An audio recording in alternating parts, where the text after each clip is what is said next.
యుద్ధంతో నాశనమైన అడవిలోయలో cotton అనే తెల్లటి కుందేలు సాయుధ వ్యక్తులను చూసింది. ఇతర జంతువులు పారిపోయినా కాటన్ తన తాతముత్తాత గీతం గుర్తుచేసుకుంది. జ్ఞానం గుసగుసలాడినప్పుడు సింహాలు కూడా వింటాయి. ఒక సాయంత్రం ఆ వ్యక్తులు మ్యాప్ మీద వాదించుకుంటుండగా కాటన్ తన కాళ్లతో బిగ్గరగా శబ్దం చేసింది.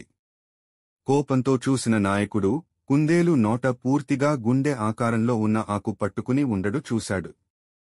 తీవ్రవాద నాయకుడు, ఈ తెలివితక్కువ జంతువు ఏమి చేస్తోంది?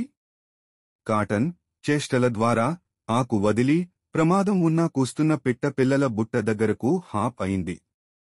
ప్రతిరోజు కాటన్ వాళ్లకు చూపించింది. ఆయుధాల మీద మళ్లీ జాలిని నేస్తున్న సాలెపురుగు, బెర్రీలు పంచుకునే జింకల కుటుంబం, శత్రువు స్నేహితుడైన నక్క గాయాలను నాక్తున్నది. 7వ రోజు ఆ మనుషులు నిశ్శబ్దంగా తుపాకీలు ప్యాక్ చేశారు. నాయకుడు వాడిన ఆకును జేబులో పెట్టుకునెడవి నుంచి బయలుదేరాడు. ప్రకృతి సాధారణ పాఠాలు కఠిన హృదయాలను కూడా మార్చగలవు.